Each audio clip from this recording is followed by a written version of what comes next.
मित्रों, आपका स्वागत है हमारे YouTube चैनल प्रेमेंद्राचार्य एस्ट्रोलॉजर में और मैं प्रेमेंद्र उपाध्याय। आज मैं आपको 2025 में पड़ने वाली एकादशी के विषय में बताने जा रहा हूँ कि जो एकादशी पड़ रही है इस बार, इसे एकादशी यानी यह जो एकादशी है सबसे बड़ी एकादशी के रूप में मनाई जा रही है। इसे हरि प्रबोधिनी एकादशी भी कहते हैं। तो इस दिन भगवान जो है वह 4 माह की योग निद्रा से आज जागृत अवस्था में आते हैं। इस एकादशी को विष्णु प्रबोधिनी एकादशी भी कहा जाता है। यानी इस एकादशी के दिन यानी जो देव प्रबोधिनी है, या इसे हम देवोत्थान एकादशी भी कहते हैं, या इसे हम देव उठनी एकादशी भी कहते हैं, या इसे हम कार्तिक शुक्ल एकादशी भी कहते हैं। यानी इसे भिन्न भिन्न नामों से पुकारा जाता है। और जिस प्रकार से इसके भिन्न भिन्न या बहुत अधिक नाम हैं, उसी प्रकार से इस एकादशी की बड़ी ही महान महिमा होती है। क्योंकि इस दिन भगवान श्री हरि विष्णु आज के दिन जागृत अवस्था में आते हैं, यानी जागते हैं, और इसी दिन से संसार में जो भी शुभ कार्य होने प्रारंभ होते हैं उनका शुभारंभ आज के दिन से ही प्रारंभ होता है।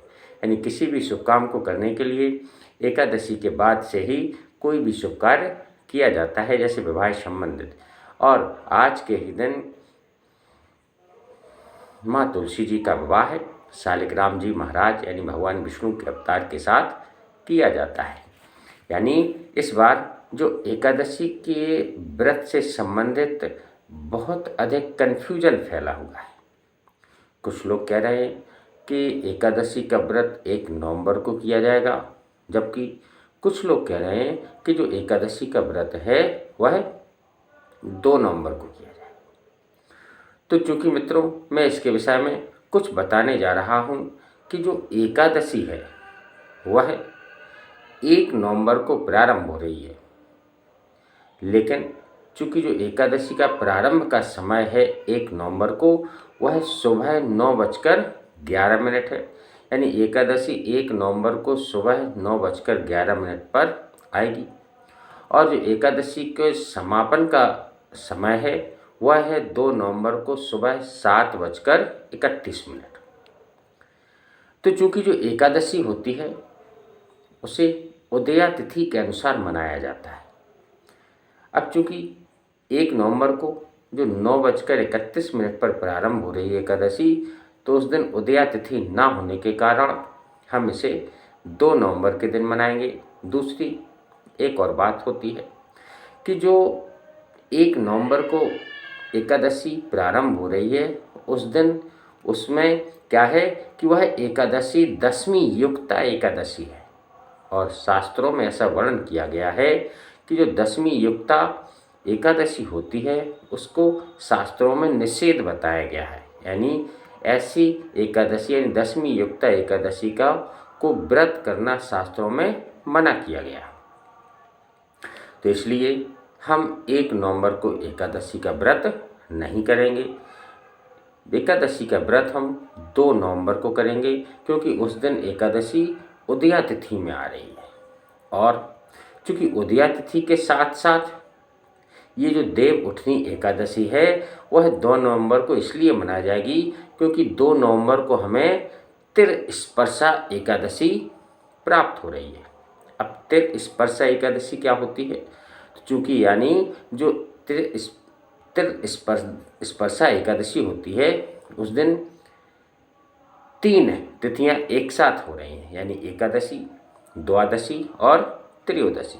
इसलिए इसे तिरस्पर्शा एकादशी का रूप माना गया है।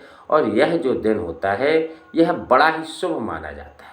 यानी तिरस्पर्शा एकादशी जो है यह बड़ी ही शुभ मानी जाती है। अतः इस दिन आप जो भी कार्य करेंगे निश्चित रूप से वह बहुत अधिक फलदायी होंगे। इसका यह बहुत अधिक महत्व है कि जो द्वादशी युक्ता एकादशी होती है वह महापुण्य और महाफलदायी मानी जाती है। यानी एकादशी के साथ यदि द्वादशी तिथि आ जाती है तो यह महापुण्य और महाफलदायी तिथि मानी जाती है। तथा एकादशी को जो व्रत आप 2 नवंबर को करेंगे वह व्रत 3 नवंबर को तोड़ा जाएगा। यानी व्रत को जो तोड़ने का समय होगा वह सुबह 3 नवंबर को सुबह 6:34 से लेकर 8:46 तक आप व्रत को तोड़ सकते हैं। तो इस तरीके से आपको 2 नवंबर के दिन एकादशी का व्रत रखना है और उसी दिन आपको एकादशी के दिन पूजा करनी है, पाठ करना है, अर्चन करना है, ध्यान करना है और उसी दिन आपको व्रत रहना है।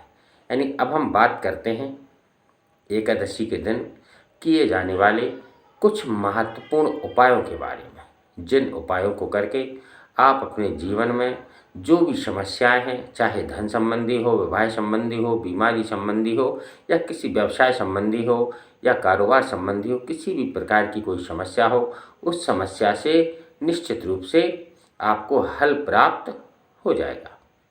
तो चलिए मित्रों, आज हम बात करते हैं इस महाफलदायी एकादशी के दिन किए जाने वाले कुछ विशेष उपायों के बारे में।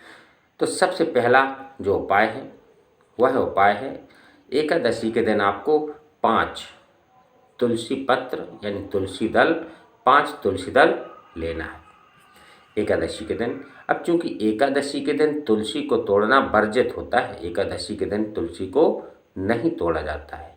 इससे क्या करें कि एकादशी के एक दिन पहले आप तुलसी जी के 5 पत्र तोड़कर रख लीजिए और उन 5 पत्रों को आपको क्या करना है, धुलकर गंगा जल से धुलकर भगवान श्री हरि विष्णु को भोग लगाना है।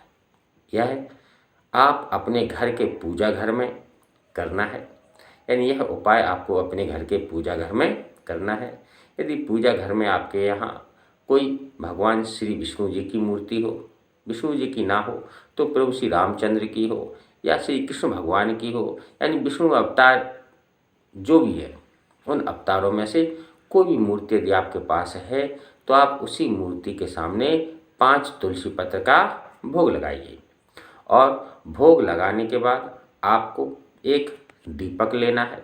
उस दीपक में गोल बाती लगाना है। गोल बाती लगाकर उस दीपक में घी भरना है। आपको घी का दीपक गोल बाती वाला आपको जलाना है।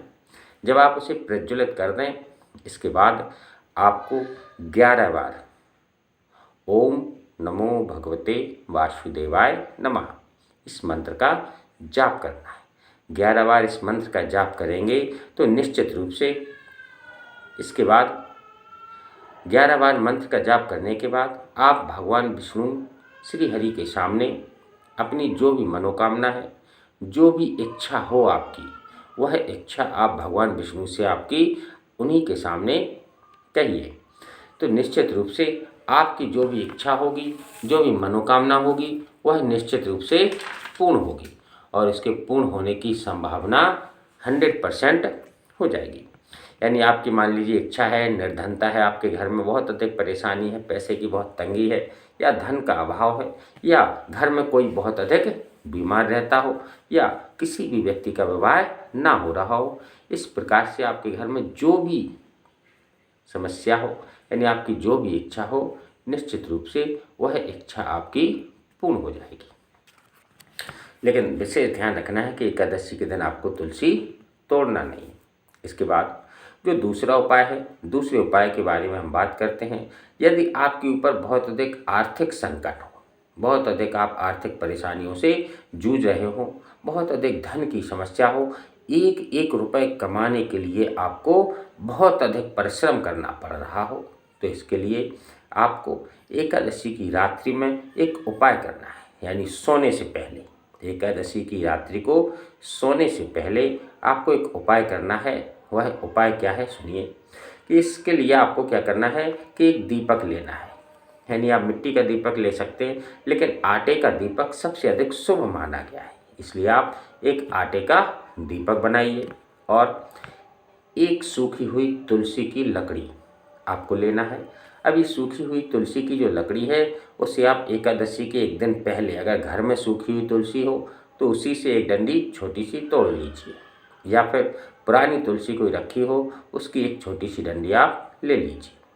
लेकिन यह जो आपको काम करना है, तुलसी जो तोड़ने का काम करना है, तुलसी की लकड़ी, इसे आप एकादशी के एक दिन पहले कर लीजिए। उस तुलसी जी की लकड़ी को लाकर उसे पूरी तरीके से घी में डुबोना है आपको। इसके बाद यदि वह तुलसी जी की लकड़ी जल्दी जल जाती है तो एक काम करना, उसी तुलसी जी की लकड़ी के ऊपर थोड़ी सी रुई लपेट देना है। थोड़ी सी रुई आपको उस तुलसी की लकड़ी में लपेट देना है। इसके बाद पुनः उसे घी में डुबोकर उस दीपक में बत्ती की तरह लगा देना है और उसे प्रज्वलित कर देना है। प्रज्वलित करने के बाद आपको 11 बार उसी मंत्र का जाप करना है जो मैंने अभी बताया था। यानी 11 बार आपको ओम नमो भगवते वासुदेवाय नमः मंत्र का जाप करना है।